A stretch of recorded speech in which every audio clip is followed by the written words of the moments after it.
Hello and welcome to a brand new season of Whether or Not. I'm your host, Austin Long, here with your forecaster, Ben Iaia. And Ben, we've had quite an active week with this winter weather. Does it look like it's going to continue here into the weekend and next week? Well, depending on how you look at it, it's a fortunate or unfortunate. I think we will be keeping some of that winter weather around. The pattern is beginning to shift away from what we saw last weekend with the 5 to 6 inches of snow that fell in State College. But I do think that winter is here to stay. That sounds like a plan to me. It's January now, and I remember back in December we just had temperatures all over the place. So it's good to finally be in the winter state. Absolutely. We've got a few great nature in the news stories coming up for you, and a feature from Madison Olms that's going to be looking at me and our new members that have joined the crew. And I'm really happy to be here. I think we're going to have a great semester ahead of us. I'm excited to have you with us as well. I think it's going to be a fantastic season. Myself, Gavin, and Madison are returning, so I think it will be a fantastic season for this semester. We've got quite a crew, and I'm sure you're ready for your nature in the news stories.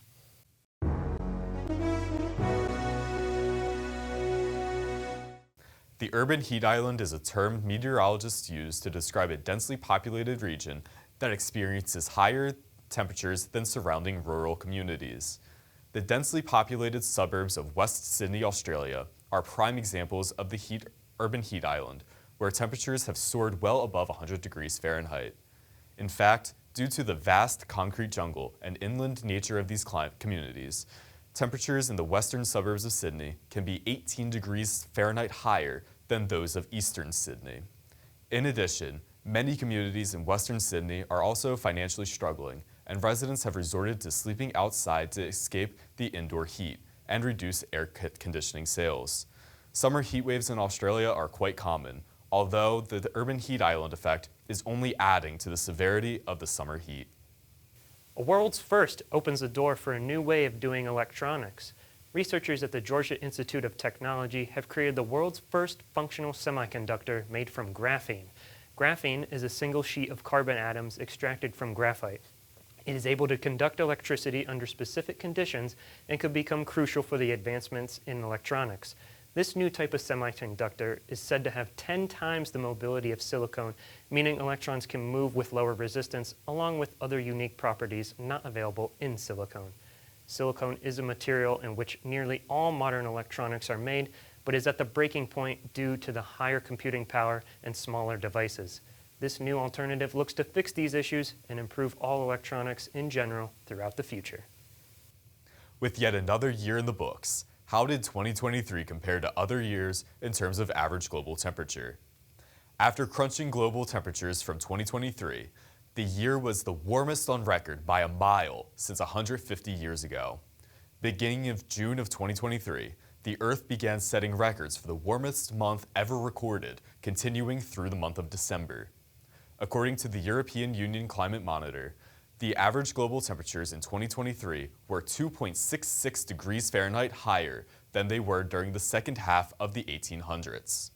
In fact, when climatologists examined geological evidence of the Earth's ancient climate, 2023 stands out as one of the warmest years in 100,000 years. Some of the most notable areas where temperatures soared to dangerous highs included the U.S. South, Spain, Greece, India, and South Korea. Climate scientists warn that 2024 could also be one of the warmest on record, continuing the dangerous trend of a warming Earth. A swath of darkness quickly approaches as a total solar eclipse nears. April 8, 2024 is slated to be one of the best solar eclipse experiences due to the sun reaching peak activity in its 11-year solar cycle. This will cause streams of plasma to extend from the sun's corona, making this event quite spectacular to spectate. With the sun being so active, there is also a chance to see a coronal mass ejection, which is simply a large amount of hot gas being released from the sun's surface. Another cause for celebration is that about 32 million people in the United States will be inside the path of totality, which is about 2.5 more times than the eclipse in 2017. The path is narrow, starting from the southern part of Texas, making its way across the states and up into Canada. Solar eclipses are quite frequent across Earth, but this is the last major solar eclipse to cross North America for 20 years, so be sure to view this one when it arrives.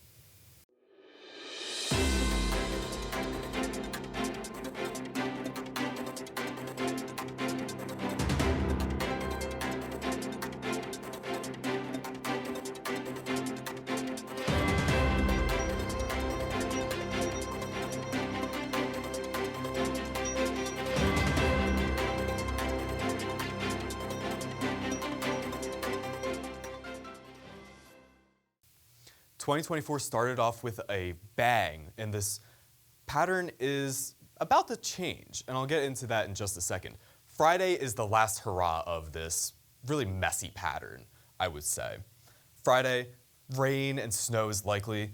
I'm putting us in the slippery category just because of the threat of some early snow and then rain mixing in after this warm front pushes through, associated with our big old low pressure situated over the Great Lakes.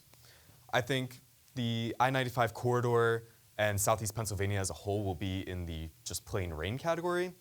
Though, State College, I will say, just be weather aware if you're commuting to work a little bit later, around the lunch hour, if you're going out for that time. Just be careful of some slick roadways or sidewalks. Saturday is the first day of the pattern change. It'll begin to get really windy Friday night and into Saturday. Winds could be gusting up to over 40 miles per hour, so just be very careful about falling tree limbs and power outages. You don't want to be stuck with burst pipes in this kind of weather. Snow is likely across the Northwest Plateau and into the Erie shoreline and the Great Lakes region. State College, I can't rule out the chance for a stray snow shower or two. And out ahead of the cold front into Southeast Pennsylvania and New Jersey, and really the entire East Coast, it's going to be plain rain like usual. And Sunday, this cold front begins to push out away from the East Coast, bringing with it a northwest flow. This is going to bring some pretty significant lake effect snow showers across the Lake Erie and Lake Ontario regions. And State College is going to be looking at some really, really cold low temperatures, I should say. But sunshine will begin to return for Sunday. So putting it all together, Friday is going to be our really messy day, the last day of that coastal storminess pattern, a high of 39 degrees with rain and snow mixing in. Friday night is when the winds begin to start cranking, 45-mile-per-hour wind gusts, as I mentioned earlier. Can't rule out some snow mixing in with some pretty heavy rain with a low of 32. Saturday, snow showers will end early by around daybreak, so no accumulations expected with these snow showers. A high of 37, although the winds are still going to be whipping at about 35 miles per hour. And Saturday night, it's really the same story as in terms of the winds, with a low of 30, although we will begin to dry out as we go farther into the evening hours. Just a slight chance of a snow shower. And Sunday, peaks of sun will return, only a high of 28. So that cold front is well pushed away from the central mountains, and the winds are still going to be whipping at about 20 miles per hour. Madison Olms is up next with a feature welcoming our new members to the Whether or Not team. As we head into a new season of Whether or Not, we welcome 2 new team members to work alongside Gavin, Ben, and myself.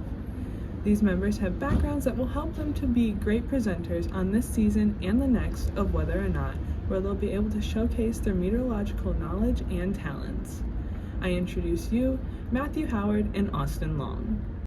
Hi everyone, my name is Matthew Howard. I'm a 3rd year in meteorology in the forecasting and communications option with a minor in climatology.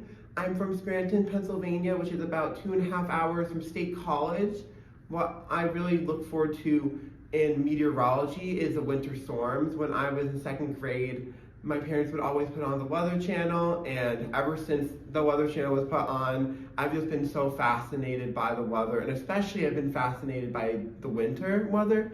And what I really hope to bring into the show is I really want the general audience to know something they maybe haven't known before. I want to bring in some interesting weather facts, some interesting anniversaries of storms that maybe people remember and people can relate to. And I really would like to bring that to a larger scope, bring those facts in. Hi everyone, my name is Austin Long. I'm a junior here for meteorology at Penn State in the weather comms option as well. I am from Danville, Pennsylvania, a small town about an hour and a half away from State College. And I'm really excited to get into Whether or Not. I've always loved meteorology. I've watched news channels ever since I was a little kid, waiting for the bus every morning. I would wake up and watch a local news station. A great time to watch them, and I was just so fascinated by what they did. I wanted to do that for my career and the rest of my life, basically. I'm excited to further my knowledge in meteorology and communications, and wanting to teach you guys about meteorology, and I look forward to hearing from you all and recording great videos for everybody. In the upcoming weeks, we will see both Matthew and Austin as hosts and forecasters on Whether or Not. Their talents can be attributed to the skills they have learned in and out of the classroom. We are excited for what they will be bringing to the table and how they will apply the knowledge that they have learned from weather communications classes and related clubs to this season and the next. For Whether or Not, I'm Madison Olms.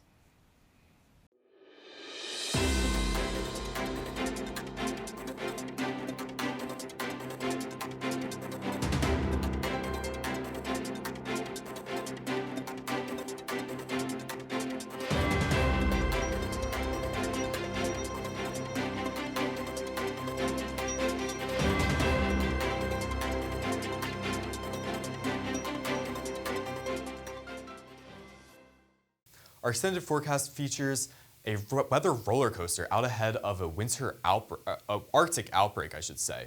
We're getting on the roller coaster on Friday and Saturday and Sunday with highs of 39 on Friday with that rain, snow, mix, slush mess with a low of 32. Saturday, keeping the snow showers in place, especially in the morning, mostly dry by daybreak in the afternoon, high of 37 and a low of 21. And Sunday is when we begin to tank as a cold front passed through on Saturday with a high of only 28 and a low of 18. And our extended forecast shows that roller coaster trend. Monday, about the same as Sunday, just a little bit colder, high of about 27 degrees. But look at Tuesday and Wednesday, really bottoming out here into the low 20s for highs. In fact, higher elevations, possibly highs only in the teens. And then beginning to moderate a little bit as we go into Thursday and Friday, with the chance of some snow showers on Friday out ahead of the next weather maker. And now it's time for your Weather Whiz quiz.